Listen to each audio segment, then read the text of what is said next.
Hello everyone. तो आज अपन section third को का सॉल्यूशन करेंगे, एनालिसिस करेंगे आज इसका अपन। तो लैंग्वेज टेस्ट है अपन का सेक्शन थर्ड। तो अपन डायरेक्शन पढ़ते हैं, पहले डायरेक्शन पढ़ लेते हैं। पहले निर्देश का क्या दे रखा है इसके अंदर। Direction there are 4 phases in this section. Each phase is followed by five questions. Read the each phases carefully and answer the question that follow. For each questions, 4 probable answer as ABCD are given. Only one out of these correct. Choose the correct answer and dark the circle OMR answer sheet against the number of corresponding the question. अपन को जो passage दिए जाएंगे 4 दिए जाएंगे और प्रत्येक में 5 question दिए जाएंगे। तो अपन सोल्व करते हैं, पहले फर्स्ट फेसेस सोल्व करते हैं अपन। तो फेसेस को पढ़ेंगे पहले ध्यान से और उसके आंसर इसके अंदर छुपे होंगे जो अपन को देखने ढूंढने इसके अंदर। तो फर्स्ट फेसेस पढ़ते हैं अपन, बिल्कुल ध्यान से पढ़ते हैं पहले इसको। You might have heard about this great environmentalist and social worker Sundarlal Bahuguna के बारे में passage. He was born in small village of Uttarakhand. His village was situated in the upper hills surrounded by the green forest. The forest was covered with precious tree. Many sports goods manufacturing companies started cutting trees for making goods. It resulted in devastating floods in the adjoining areas. People faced many problems due to floods. They understood the importance of forest in their lives. तो अपन ने faces को बिल्कुल ध्यान से पढ़ा। तो अपन इसके क्वेश्चनों के आंसर देंगे अब। तो फर्स्ट क्वेश्चन है अपन का, Sundarlal Bahuguna was a great. तो सुंदरलाल बहुगुणा कौन थे? Environmentalist, scientist, teacher, doctor. तो कौन थे सुंदरलाल बहुगुणा? एनवायरमेंटलिस्ट। तो अपन को फर्स्ट लाइन की इसमें अपन को मेंशन था, इसको इस लाइन में मेंशन था अपन का। तो इसको अपन का सेकंड लाइन में मेंशन था। तो एनवायरमेंटलिस्ट थे। सुंदरलाल बहुगुणा कौन थे? अपन कलर चेंज कर लेते हैं, इसको हाईलाइट कर देते हैं ताकि इसका आंसर पता रहे अपन को। एनवायरमेंटलिस्ट, इसकी पीडीएफ दे दो आपको इसमें अंदर। तो सुंदरलाल बहुगुणा कौन थे? Sundarlal Bahuguna was a great environmentalist. तो सुंदरलाल बहुगुणा कौन थे? एनवायरमेंटलिस्ट थे। तो इसका राइट आंसर कौन सा हो जाएगा? फर्स्ट राइट आंसर हो जाएगा इसका। और उसके बाद अपन को पढ़ना है his village was surrounded by. तो इनका विलेज कौन किससे घिरा हुआ था? हिज विलेज वो सराउंडेड बाय, तो डार्क फॉरेस्ट से, ब्राउन फॉरेस्ट से, ग्रीन फॉरेस्ट से, ड्राई फॉरेस्ट से। तो उनका फॉरेस्ट किससे घिरा हुआ था? तो इसमें मेंशन है अपन को इस जगह पे, यहाँ पर कौन सी जगह पे? तो उनका विलेज घिरा होता है hills surrounded by the green forest in the upper hills. His village was situated in the upper hills surrounded by green forest. तो इसका राइट आंसर कौन सा हो जाएगा? ग्रीन फॉरेस्ट, सी वाला राइट आंसर हो जाएगा इसका सी वाला राइट आंसर हो जाएगा। सी वाला राइट आंसर हो जाएगा इसका, फर्स्ट हो जाएगा राइट आंसर। अपन देखते हैं, अगला क्वेश्चन पढ़ते हैं। अगला क्वेश्चन में अपन इसी प्रकार पढ़ेंगे, सोल्व करेंगे। Cutting forest result in cutting forest. अगर जंगलों को अपन काटेंगे तो उसका रिजल्ट क्या होगा अपन के पास? Devastating floods, flood gates, droughts या फ्लड लाइट्स। तो क्या होगा अपन का? Devastating floods. तो अपन ने यहाँ पर देखा था, इसका राइट आंसर फर्स्ट हो जाएगा, ये रहा इसका राइट आंसर इस जगह पे। तो इसको पहले इरेज कर देते हैं किस जगह पे अपन ने। तो इसमें देखा था अपन ने यहाँ पर इट रिजल्टेड, यानी कि यहाँ से it resulted in devastating floods. तो यहाँ पर राइट आंसर हो जाएगा it resulted in devastating floods. तो इसका फर्स्ट राइट आंसर हो जाएगा। सुंदरलाल बहुगुणा इज एन खालिस्तान। तो क्या थी सुंदरलाल बहुगुणा? कॉमन नाउन, तो collective noun, abstract noun, proper noun. Sundarlal Bahuguna क्या है? सुंदरलाल बहुगुणा प्रॉपर नाउन है। सुंदरलाल बहुगुणा किसी का नाम है, तो सुंदरलाल बहुगुणा क्या हो जाएगा? Proper noun. तो इसका कौन सा राइट आंसर हो जाएगा? सी वाला राइट आंसर हो जाएगा सुंदरलाल बहुगुणा का। तो प्रीसियस इज सिनोनिम। प्रीसियस क्या होता है? तो प्रीसियस के बारे में समझेंगे अपन, स्पेसेस के अंदर से समझेंगे यहाँ से। तो इसको पढ़ेंगे अपन बिल्कुल ध्यान से। तो यहाँ पर देखा था अपन ने, यहाँ पर कहाँ पड़ता है ये वाला इसमें? तो इसमें दे रखा था अपन को प्रीसियस ट्रीज। यहाँ पर कहाँ था? ये रहा इस जगह पे।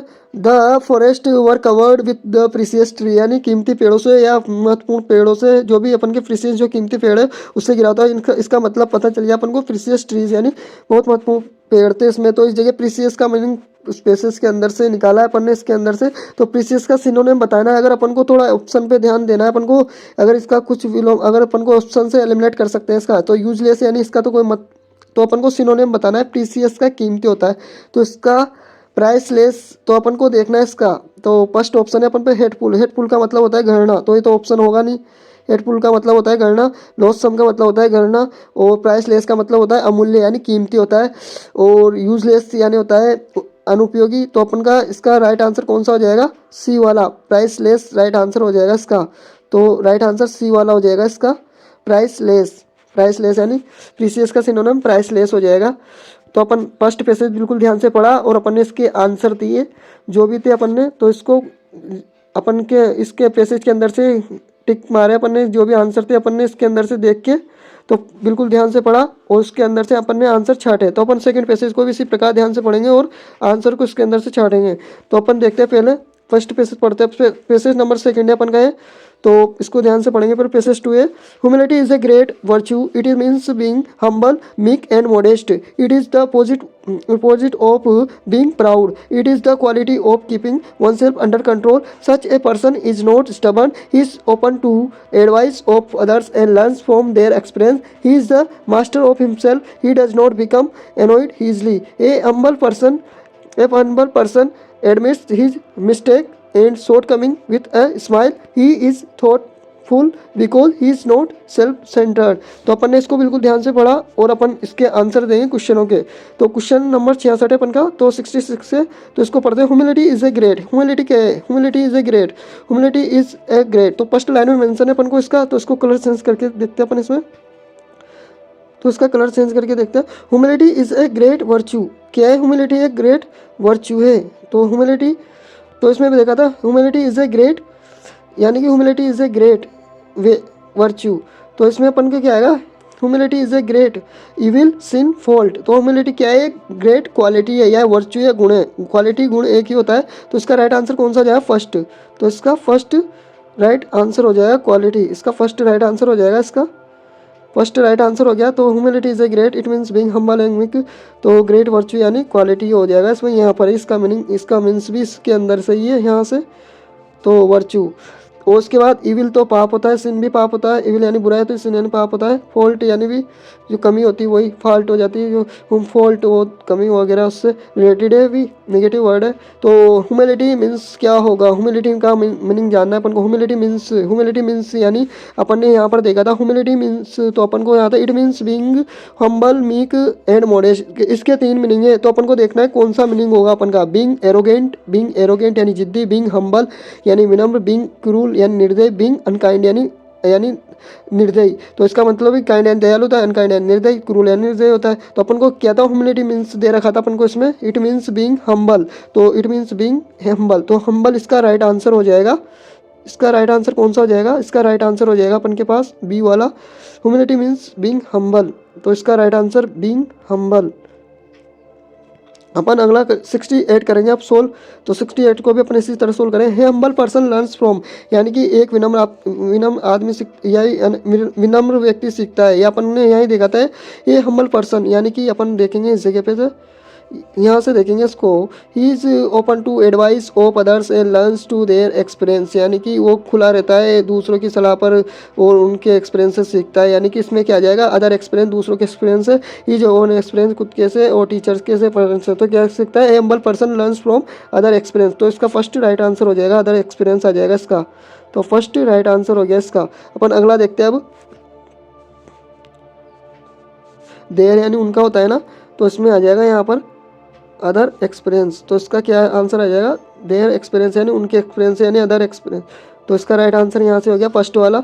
अपन देखते हैं अब फर्स्ट राइट आंसर हो जाएगा इसका, इसको टिक कर देते हैं फर्स्ट। उसके बाद देखते हैं अपन, और proud is the synonym, proud का सिनोनिम बताएं। प्राउड यानी क्या होता है, प्राउड यानी गर्व या अभिमान होता है। तो हम्बल, मीक, मॉडेस्ट, एरोगेंट, तो इसका क्या होगा, प्राउड का सिनोनिम बताना है अपन को।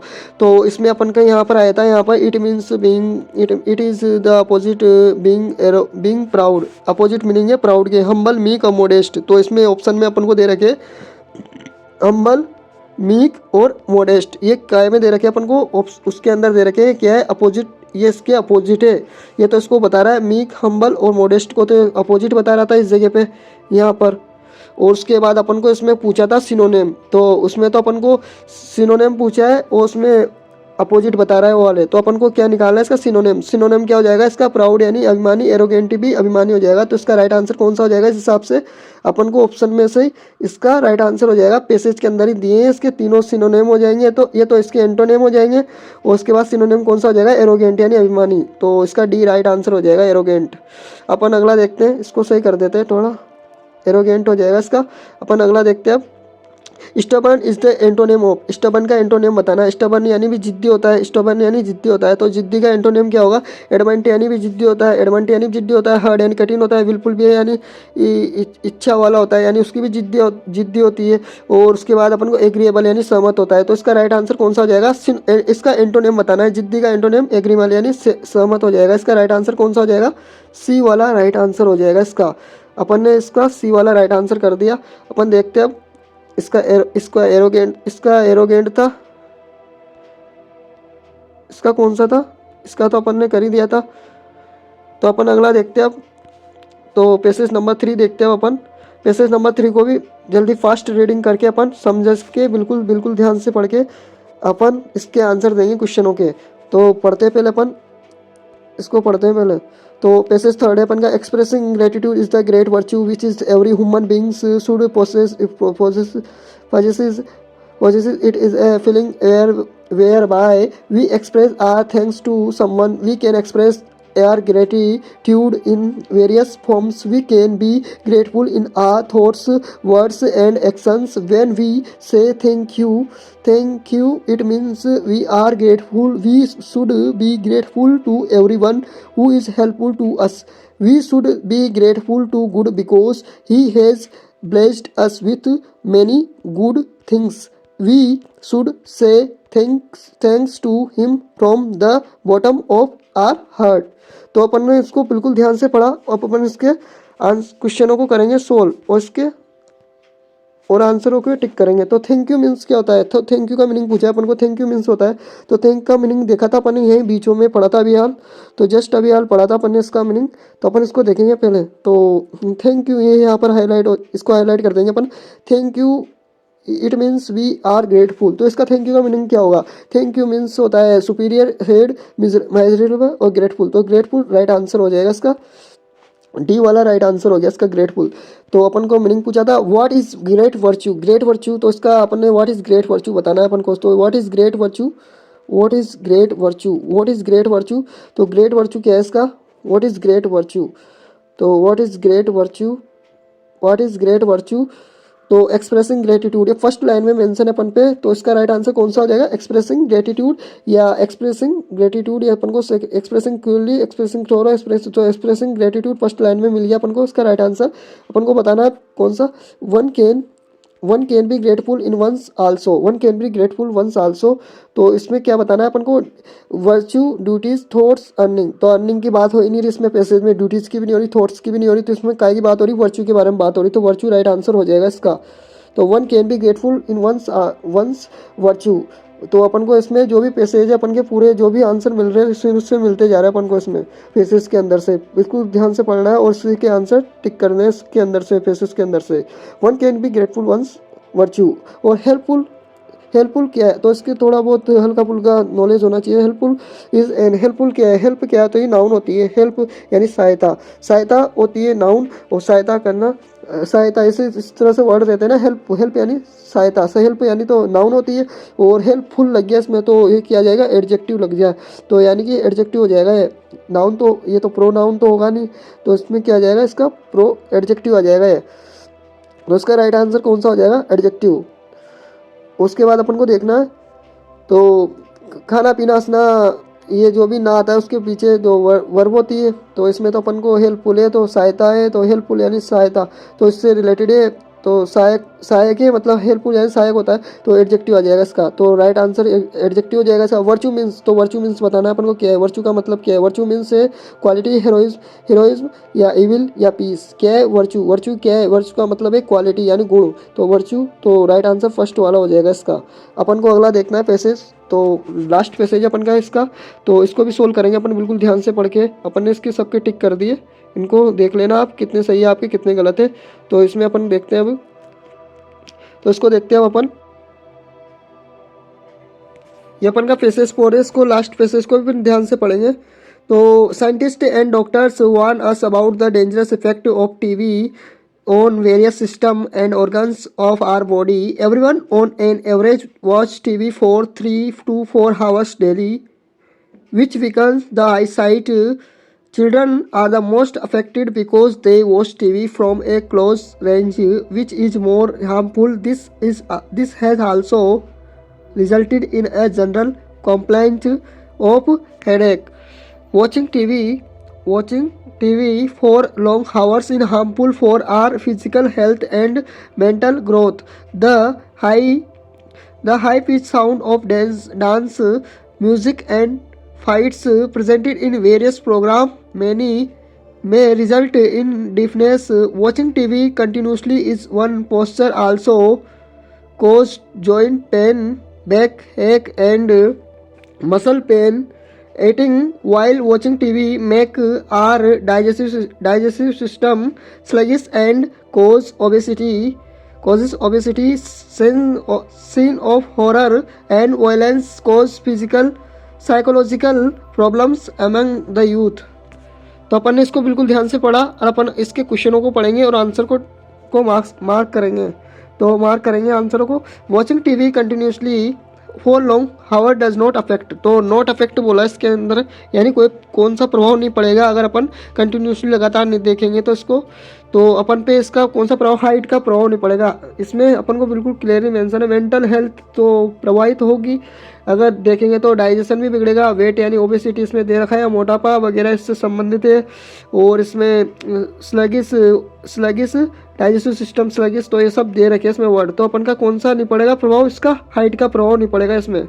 तो राइट आंसर कौन सा हो जाएगा इसका ये वाला बी वाला राइट आंसर हो जाएगा इसका। अपन अगला देखते हैं अब। तो अगले क्वेश्चन को भी अपन इसी प्रकार सोल्व करेंगे। तो इसको पढ़ते हैं अपन। Scene of horror and violence cause psychological problem among the youth. The psychological problem refer to problem connected with, यानी कौन सी प्रॉब्लम साइकोलॉजिकल से कनेक्टेड, तो माइंड की हार्ट की डाइजेस्टिव सिस्टम की हियरिंग एबिलिटी, तो साइकोलॉजिकल माइंड से रिलेटेड है, तो इसका ए राइट आंसर हो जाएगा। अपन कहते हैं watching TV mostly affected the eyesight of children because they have sluggish digestive system, they sit in wrong posture TV, या they watch TV from close, या they eat while watching TV. तो अपन ने पढ़ा था बिल्कुल ध्यान से। तो फर्स्ट लाइन में मेंशन है, अपन फर्स्ट वाला जो इसमें दे रखे हैं यहाँ पर, तो इसका अपन ने देखा था इस जगह पे से, इसको इरेज करके देखते हैं अपन। तो इसको देखते हैं, इसको हाईलाइट कर देंगे अपन यहाँ से। तो इसमें देखा था अपन ने आई साइड पे कौन सा प्रभाव पड़ता है, अपन डायरेक्ट देखते हैं तो इसमें बच्चों पे। तो इसमें देखते हैं अपन, तो children are the most affected because they watch TV from a close range, यानी जो पास में बैठते हैं ना तो उससे बुरा प्रभाव पड़ता है। जो पास नज़दीक से देखते हैं अपन टीवी को तो उससे आई साइड पे बुरा प्रभाव पड़ता है। तो इसका दे वॉच टीवी फ्रॉम क्लोज, तो इसका ये सी वाला राइट आंसर हो जाएगा। तो the synonym of the word sluggish का सिनोनिम क्या हुआ, एनर्जेटिक, बिजी या ब्रिस्क या स्लो। इसका एनर्जेटिक यानी फुर्तीला, बिजी यानी व्यस्त, ब्रिस्क यानी तेज, स्लो यानी धीरे या ढीला ढाला, या स्लगिश यानी ढीला ढाला सुस्त। तो इसका रिलेटेड मीनिंग हो जाएगा सिनोनिम स्लो। और लास्ट क्वेश्चन है अपन का पैसेज का, लास्ट पैसेज का, तो इसको पढ़ेंगे अपन।